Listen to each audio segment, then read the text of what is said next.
Bismillahirrahmanirrahim. Assalamualaikum warahmatullahi wabarakatuh. Saya Silvi Zain Adistin, mahasiswi semester 3 Fakultas Hukum Universitas Juanda Bogor.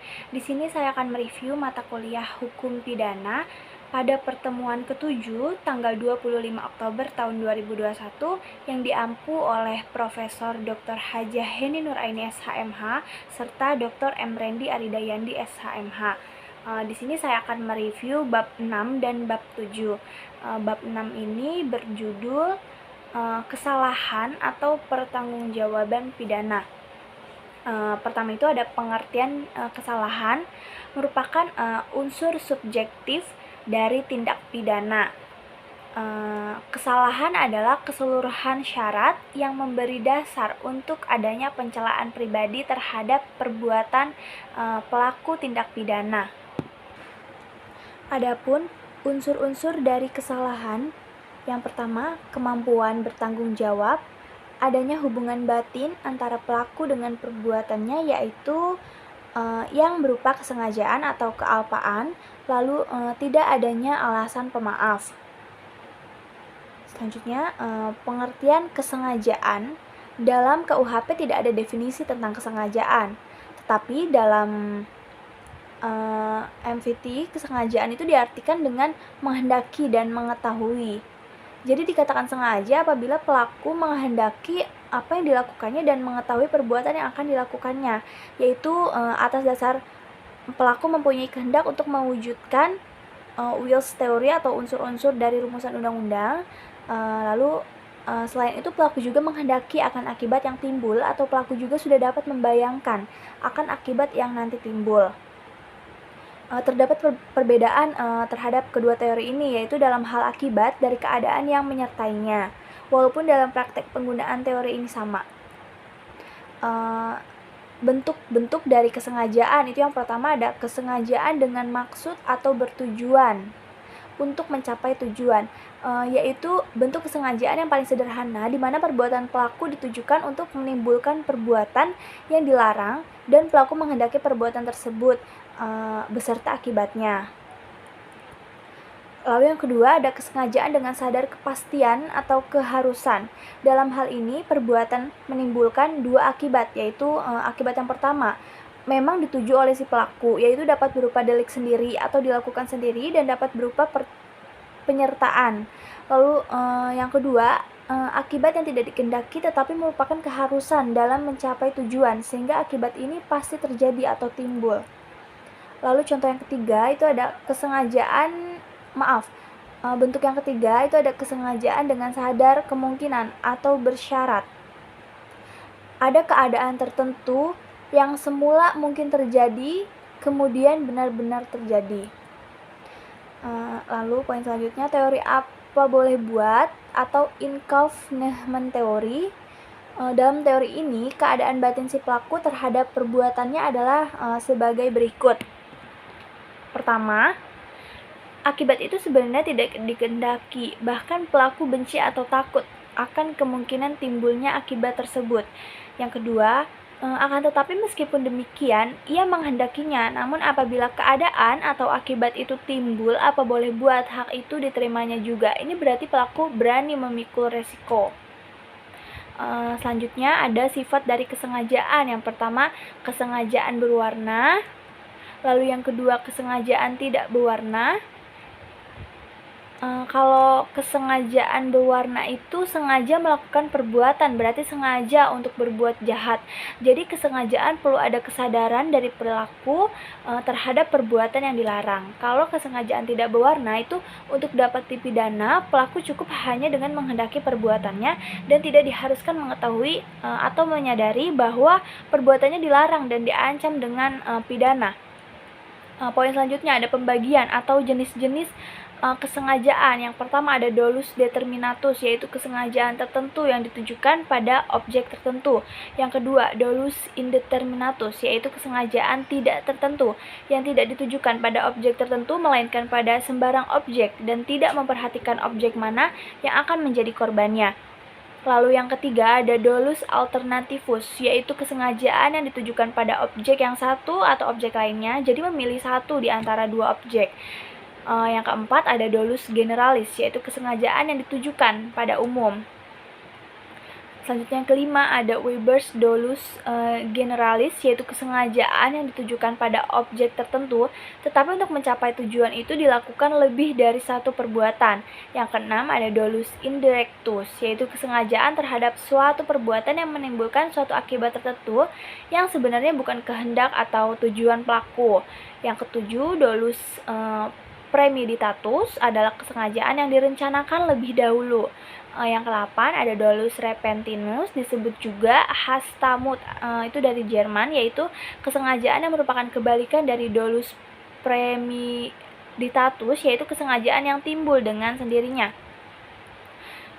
Kekeliruan atau kesesatan atau salah kira itu disebut tidak sengaja, dan keadaan batin seperti ini dinamakan juga kesesatan atau kekeliruan. Kesesatan itu dapat dibedakan, ada kesesatan peristiwa, kesesatan hukum, kekeliruan orang, kekeliruan objek, penyimpangan sasaran, atau yang terakhir itu ada delik putatif. Selanjutnya ada kealpaan. Kealpaan ini merupakan kebalikan dari kesengajaan atau dapat juga disebut kurang hati-hati, yang terdiri dari ada kealpaan yang disadari dan juga kealpaan yang tidak disadari.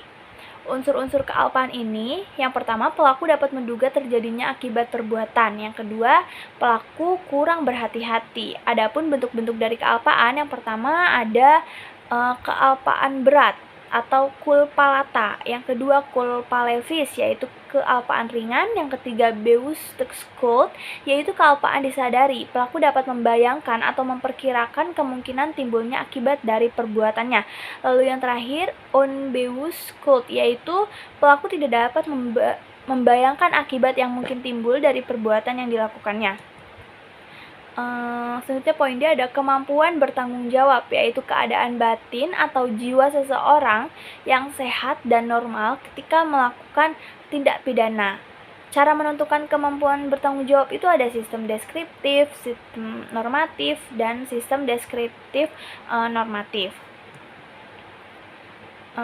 Selanjutnya ada kita lanjut bab 7, yaitu alasan penghapus pidana. Alasan penghapus pidana yaitu alasan yang memungkinkan seseorang yang melakukan perbuatan yang memenuhi rumusan delik atau tindak pidana tetapi tidak dapat dipidana. Alasan seseorang tidak dapat dipidana itu karena perbuatan yang memenuhi rumusan tindak pidana tidak merupakan tindak pidana karena tidak bersifat melawan hukum. Perbuatan tersebut tidak dapat dikualifikasikan tindak pidana, sebagai pelaku tidak dapat dimintai pertanggungjawaban karenanya tidak ada kesalahan. Atas dasar itulah doktrin atau ilmu hukum membedakan atas alasan pembenar dan alasan pemaaf. Kita bahas yang alasan pembenar dulu, yaitu alasan yang meniadakan sifat melawan hukum dari perbuatan sehingga menjadi perbuatan yang dibenarkan.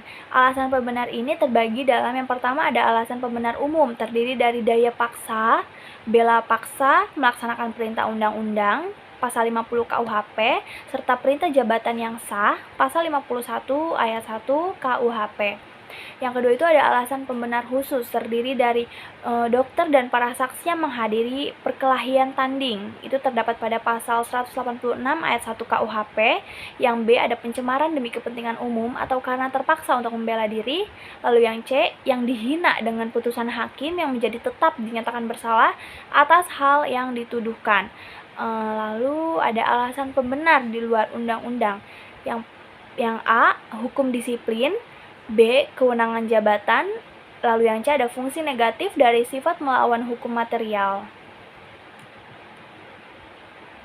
Lalu ada alasan pemaaf, yaitu alasan yang meniadakan kesalahan pelaku tindak pidana sehingga pelaku yang melakukan perbuatan yang bersifat melawan hukum tidak dipidana karena tidak ada kesalahan.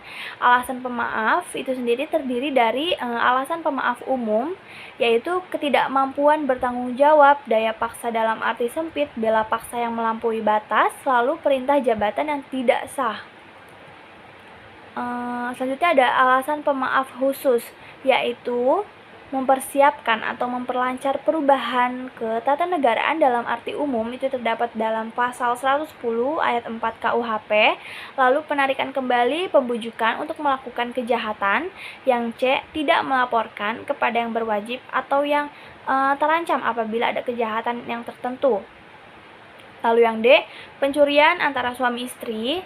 Lalu yang E, insubordinasi tidak jadi. Alasan pemaaf di luar undang-undang itu tidak ada kesalahan sama sekali. Lalu yang B, alasan peniadaan pidana putatif. Selanjutnya ada daya paksa, diatur dalam pasal 48 KUHP tetapi tidak memberikan pengertian. Karena itu yang menjelaskan itu bahwa daya paksa adalah setiap kekuatan, setiap paksaan, setiap tekanan yang tidak dapat ditahan.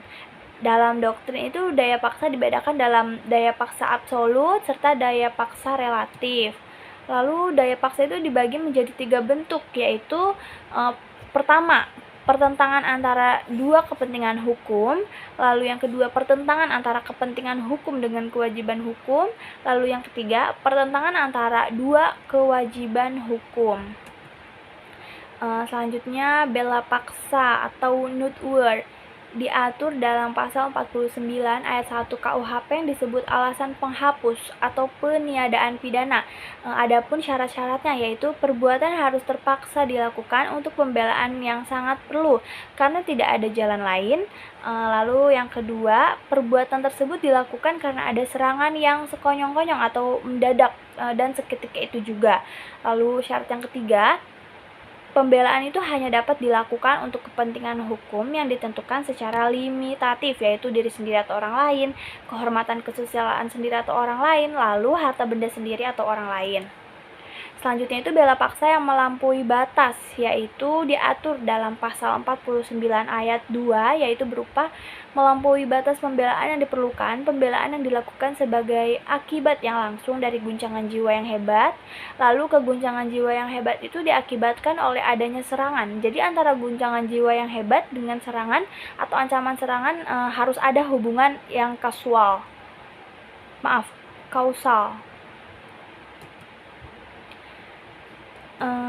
Selanjutnya ada melaksanakan ketentuan undang-undang, disebut juga Wettelige Voorschrift yang diatur dalam pasal 50 KUHP. Syarat melaksanakan perintah undang-undang adalah harus ada perbuatan melaksanakan undang-undang untuk kepentingan umum. Perbuatan tidak terbatas pada perintah undang-undang saja, tetapi juga atas wewenang yang diberikan undang-undang. Lalu yang C, perbuatan harus patut, wajar, dan masuk akal. Perbuatan yang masuk akal itu masuk kategori melaksanakan undang-undang, tidak bersifat melawan hukum, sehingga masuk dalam alasan pembenar. Lalu melaksanakan perintah jabatan itu dapat dibedakan, yaitu melaksanakan perintah jabatan yang sah, pasal 51 ayat 1 KUHP, serta melaksanakan perintah jabatan yang tidak sah, pasal 51 ayat 2 KUHP. Lalu ada alasan penghapus di luar undang-undang, terdiri dari diatur dalam jurisprudensi, yaitu fungsi negatif dari sifat melawan hukum. Lalu yang kedua, tidak ada kesalahan sama sekali. Yang B, dengan menggunakan alasan pembenar, yaitu hukum disiplin. Kedua, persetujuan izin dari orang yang dirugikan. Lalu yang ketiga, dengan menggunakan alasan pemaaf. Baik, selesai review bab 6 dan bab 7, kurang lebihnya mohon maaf. Wassalamualaikum warahmatullahi wabarakatuh.